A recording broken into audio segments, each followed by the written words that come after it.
Well, they're the most physically talented team that we've played this year, both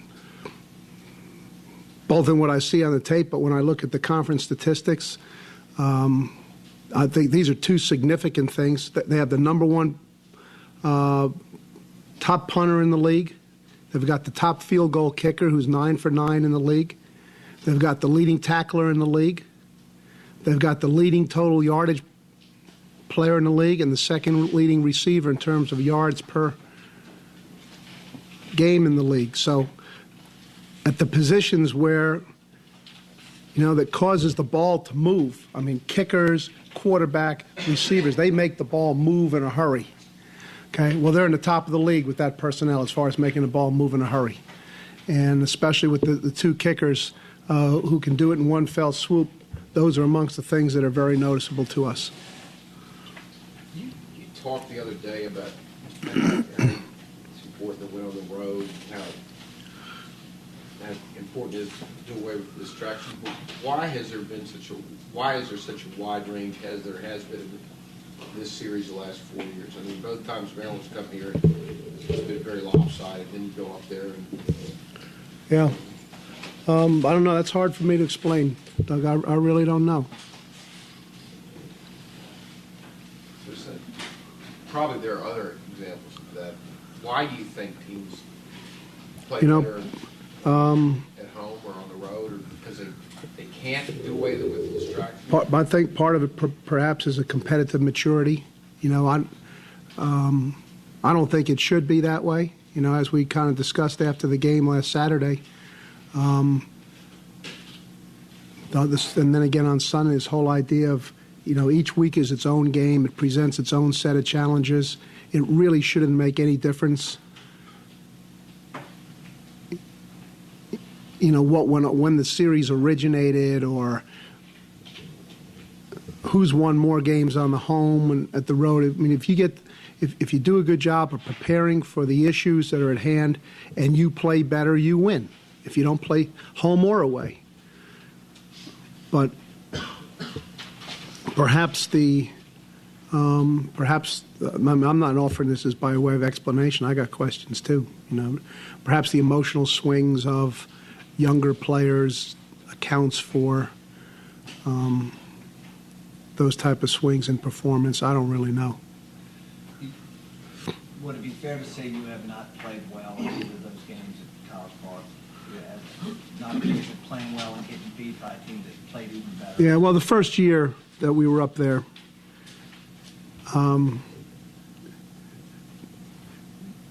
Jeff, I think that I don't think the teams are, as the season proved, particularly well matched. Since then, I think the teams have probably been a little bit more equally matched and has made for closer games. How big a matchup problem is Vernon Davis?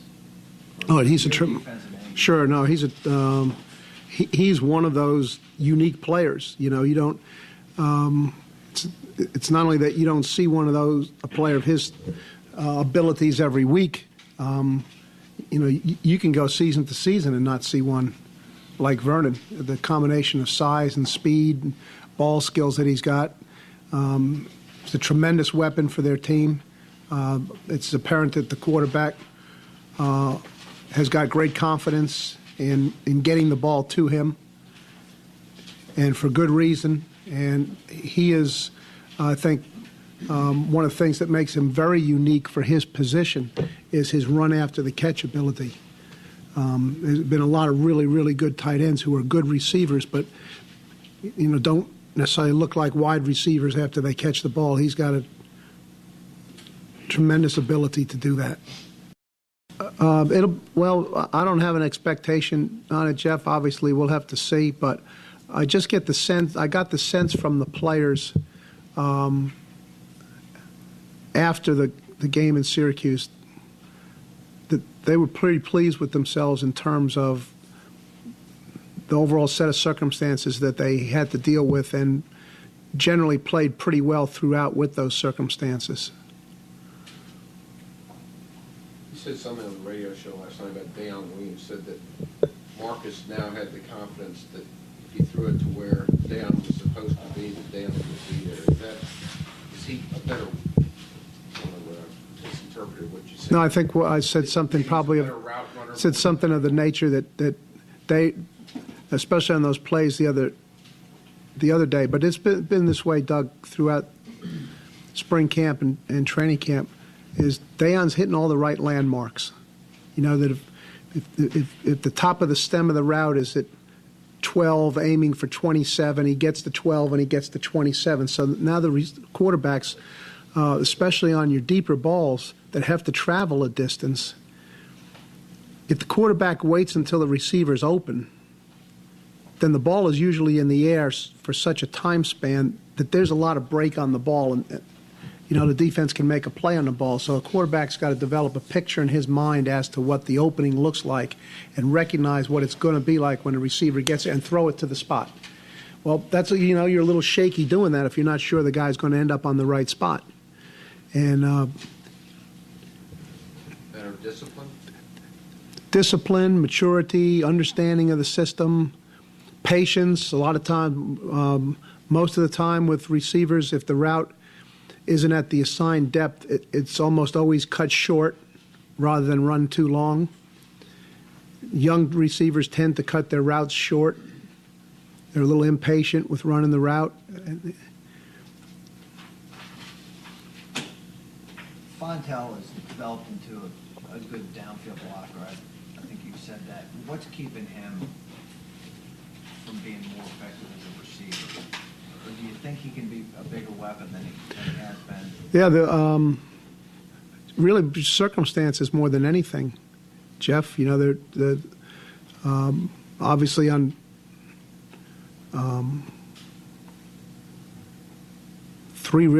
four significant plays the other day. The ball just went to somebody else. The ball that was intercepted in Syracuse in the end zone, he was the guy, and it was a good coverage to throw the ball to him. And we had thrown the ball there pretty regularly during practice. It's one of those game circumstances. The ball went to, in that circumstance, the less preferred receiver as far as the read went. It had nothing to do with Fontel not being open. Fontel was open. The ball went to the other guy. So, yeah, I think it's more just right at this point a case of circumstance. Has there been a little bit of frustration on Wally's part so far this season, kind of that things have held him back that he didn't anticipate? Well, you certainly might expect so. I mean, heck, all of us, all the coaches, we've all been because of the tremendous offseason that he's had to go on top of the really good work he's done up until this point. We were all really anxious for the type of season that he was going to have. And so, but at least we have an alternative. We got two other backs we can put in there.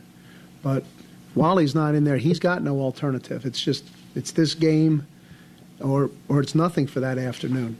So I would certainly expect that there's a level of disappointment with him. Every time they Yeah, maybe. Yeah, certainly. Maybe a little bit less each week, Jeff. But if there is, there are a couple spots where on the field where experience probably counts the most. Obviously, quarterback is one of them. Offensive line is another, and I would say in the secondary is another one. And so, and maybe with the secondary being as important and more important than any of the others, because what happens on the back end can determine what happens in the game, and just like that. So it is a little bit of an unusual situation. How's Gorham doing 3 games in? Progressively better. You talked about it on your show last night a little bit. Can you elaborate on what Brad Butler did last week without having practice and then playing? Yeah, that was a terrific job by Brad. He did not take a snap during the course of practice. Was ready to go at his spot. Was on top of his stuff. Quickly had to go play another position, which during the normal week he gets turns at left tackle every week, but not a great amount because he's over there at right tackle. So I'm sure that I would bet that not taking actual reps at right tackle, that when he was in the back watching the plays, his concentration was at right tackle, not looking over on the other side. So, oh yeah, well, pressure is very much art, Jeff. In fact, one of the things that we usually, obviously, pass rushers want to get sacks. They're like home runs, and we certainly would like to get sacks too. But let's say, like in Chris Long's case last week, he got to rush the passer 25 or 30 times, okay, which I think is probably about what he did. Yeah, and that's, for a lot of games, that's a low number. Okay, but let's say he rushed the passer 25 or 30 times, and he got 2 sacks. It means he was successful 1 out of every 15 times if you judge it by sacks. But on that basis, with 2 sacks out of every 30 rushers, he'll lead the country in sacks. And that's only 22 during the course of the season. But a guy can get pressure on the quarterback on almost every play, whereby he can alter the accuracy of the quarterback. And consistent pressure on the pocket, okay, making the pocket get smaller either by pushing it down from the top or narrowing it down from the outside, has a great effect on quarterback's accuracy. Who have you had who has been able to do that? Can he do that? Chris Canty obviously was a consistent disruptor of the pocket, and I'd say that through that last year, Jeff, I would say that Andrew Hoffman was. That's the one thing I haven't noticed yet, that your nose tackles don't seem to be taking any steps backwards, but I haven't seen them in the backfield the way Hoffman did. Is that just a product of his quickness? Yeah, he was a little bit unusual. As you will remember, Andrew physically, he doesn't look like any of the guys who are here now, and he doesn't. And Kevin Crawford, who's the 4th one at that position, once he gets finished growing up, he's not going to look like Andrew either. And really, probably had there been a different set of circumstances, different players here at the time that we got here, or Chris Canty hadn't been here, or Andrew's developed, Andrew probably would have been an end here. So my point here being that he had a different level of athletic ability, less girth, but a different level of athletic ability that usually goes with the nose position. And that's why when Cleveland selected him, Cleveland says the Cleveland Browns select from Virginia defensive end Andrew Hoffman. Early season schedules, obviously, Doug, in college football can sometimes be a result of scheduling. Now, their first three games this year were against teams that were all bowl qualified last year. Had the incident not occurred at the Clemson, South Carolina game, they would have been 3 bowl participants, and we wouldn't have gone to Boise. So, that's a little bit more challenging opening than lots of teams had.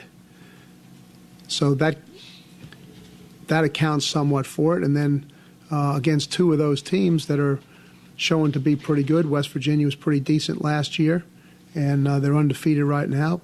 Clemson had beaten Texas A&M, has Miami in 3 overtimes, and obviously now they're a pretty good team that's lost 2 games, and they lose to both of those 2 teams in the latter part of the 4th quarter. So, they're pretty close to having a 4-0 record against a quality early season schedule.